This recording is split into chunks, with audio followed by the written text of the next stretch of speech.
Alright, I've got my quilt. When you get your quilt back from the long armor, there's going to be a couple of things that you're going to need to do before you connect your binding to it. The first thing is you can see that there's some backing material and some extra batting. You're going to need to trim that off. So how I do that is, again, with my Creative Grids, I just line it up and I'm going to cut it right off. The other thing that you're going to see is there's going to be these long threads that are right on the edge of it. You're going to want to pull those out. What those threads are is how the long armor attaches the quilt to the long arm machine to stabilize it when they quilt it. You should be able to find a video shortly on my website to show you how we attach a quilt to the long arm, so you can see exactly what it is we do. But once you get your quilt back, make certain that you take your ruler and you just line up the edge and you just trim it right off. So you're gonna, oops, I have a couple pieces that didn't cut. Well, more than a couple. So you're just gonna trim that right off. Once I get my quilt all trimmed up, I'll be back to show you how I attach my binding. Alright, I've got my quilt all trimmed up, and now I'm going to attach my binding. What I'm going to do is take the two pieces that are folded together, and I'm going to attach them to the corner, leaving the fold on the outside. Remember that this is a piece of the selvage here at the end, and we're not going to want that included in our quilt. So I'm going to line the folded edges to the top, the two raw edges, and I'm just going to pin it on. Get a few pins in here.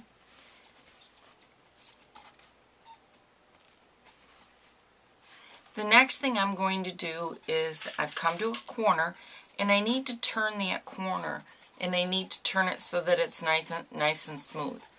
So the first thing I'm going to do is put a pin in the end here and do it just as close to the end of the quilt as I possibly can, that corner. Lay it flat again. I'm going to take my binding and I'm going to pull it back so that it lines right up with the edge there. And once I've pulled it back, if I just put my finger there on the corner, what will happen is it will rotate out, and look at that wonderful corner I've got. So now that I've got that corner, I'm going to take my pin out, put it back in, and hold it down. Then I would just continue right along, pinning it until I get all the way around the quilt. So I'll do that for you again, okay? I'm going to pin right up to the corner. Once I get to the corner, I'm going to lay my strip down beyond, take a pin, and I'm going to stick it in the corner or as close to the edge as I can get it without losing it. Bring it right back up. Then I'm going to take my fabric, pull it back. You can see I've got it right up to the edge. Then I'm going to put my finger here on the corner and just roll it over. Once I've rolled it over and it's nice and straight, take your pin out, put it back in so that it holds it good, then lay it out flat again. Now I'm ready to continue along the way. Once I've got this pinned all the way around the quilt, the next step will be to join the two ends. See if I can get the other end. We've got to join these two ends together so that it's one solid piece. So that'll be our next step as soon as I get done putting the binding all the way around the quilt.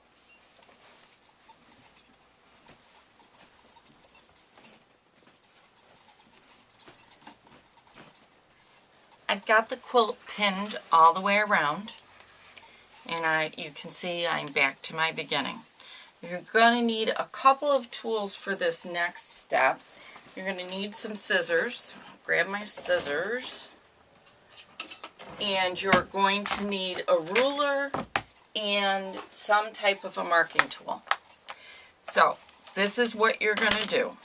The first thing you're going to do is I'm going to unclip a couple of these. Then I'm going to take my scissors and I need to get rid of that edging. Because remember, we don't want that in our quilt. So I've cut as straight of a line as I can. Now I'm going to take my extra piece and I'm going to butt that right up next to the end of this tape. I want it nice and smooth. I don't want a whole lot of extra, I don't want any extra fabric at all. So you can see what I've done is I've brought that really close together. The next thing that I'm going to do is I'm going to take my ruler and I need to measure from here, from where that fold is, 2.5 inches out.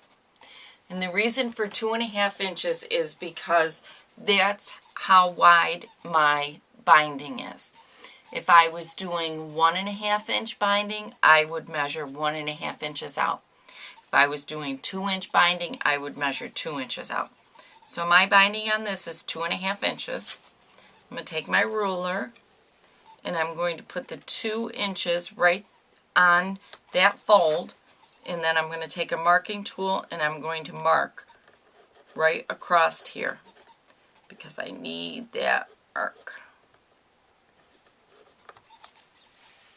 Now, once I have that mark, I'm going to take my scissors again and I'm going to cut right on that line. This is the next step that gets kind of confusing, and it can be somewhat, it's kind of fussy, so it can be somewhat tough to do. You're going to take your piece of binding, the longer piece, and you're going to lay it flat. The next thing you're going to do is take your other piece. Remember how we put it together to make it one long strip? We need to do that with this. So I'm going to take my other piece. I'm going to lay it down on it. I'm going to open it up. I'm going to take my ruler and I'm going to mark from corner to corner again.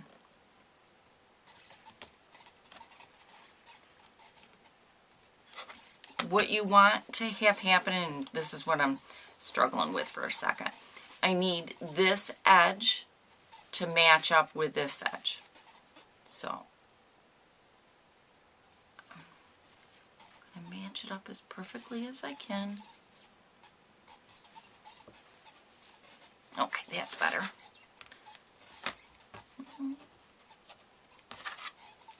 Take my ruler, lay it down, hold it, and then I'm going to draw a line. Because that is now my sewing line. Now the first couple of times that you do this, what you might want to do is take a pin, put it in on your marked line,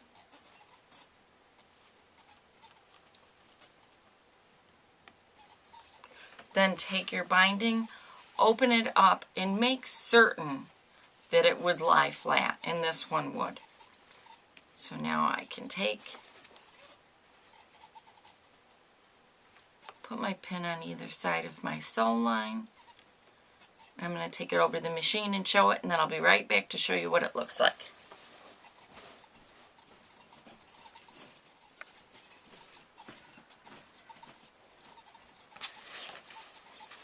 Alright, you can see here that I have sewn it, trimmed it, pressed it, and now here comes the magic.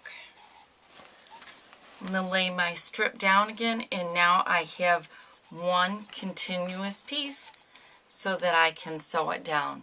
The nice thing about doing it this way is you don't have the bulk, so you really can't see where your binding even started on your quilt. So the next step is to take it over to your sewing machine and attach it down. I do that with a walking foot. So we'll be back in just a minute. Alright, I've got my walking foot on. One of the reasons why I like the walking foot so much is because it keeps all 3 layers going through the sewing machine at the same time. So what happens is I don't end up with puckers on my binding. I've got a little mark right here on my walking foot that tells me where my quarter foot is. I've also got a quarter mark up here and then another one in the back that I know you can't see. So what I'm going to do is just keep right on sewing, and I'll get right up to the point that I can see my quarter edge, my quarter inch, right until it's there. Alright, then I'm going to take a couple steps back and then a couple steps forward again. One more back. Then I'm going to lift my presser foot and I'm going to pull out my pin and I'm going to rotate it. When I rotate it, what I want to do is I want to pick up this fabric behind here. Pick it up and I'm going to pleat it. There we go. And I'm going to pull it as far out as I can. Because now what I need to do is I need to stitch right here at the quarter as close to this fold as I can. I'm going to stick it back in to my under my presser foot and line it up. Go as far back so I've got my quarter as I can. And then I'm going to begin stitching again. I'm going to take about 3 stitches, back up, and then go forward again.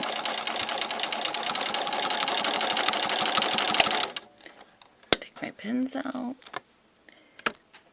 and I will stop so that you can see what the corner looks like.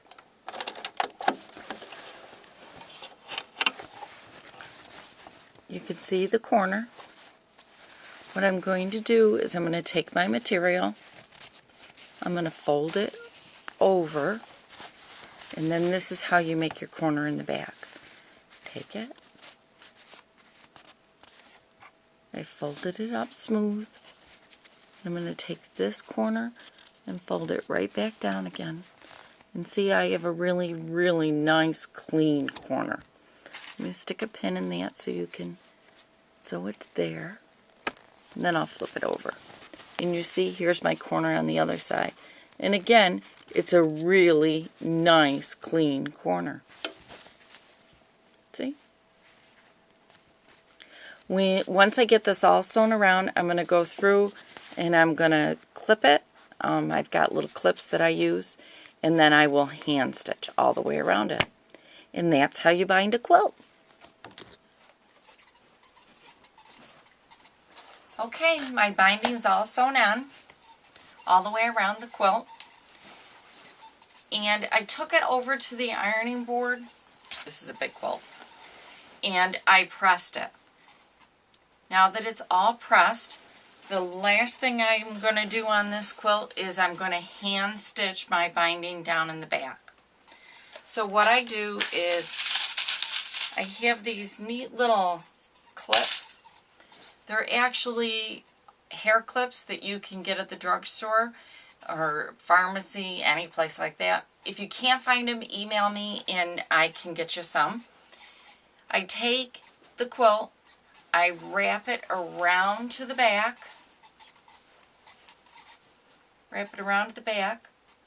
and I just take these little clips and I clip them on. And I do that for quite a distance. And then what I can do is just come right along here and hand stitch this down. So this is the end of my tutorial on how to bind a quilt. I really like that darker binding. I think it looks really sharp. If you have any questions about this tutorial, or if you have any suggestions for another tutorial, please feel free to comment below. If you like the tutorial, please hit the like button below. And if you get a chance, go stop by my blog spot at MissMarkersQuilts.com. to read more and to find out about my long arm quilting service. Thank you so much for stopping by again. I hope you're having a great day and happy quilting!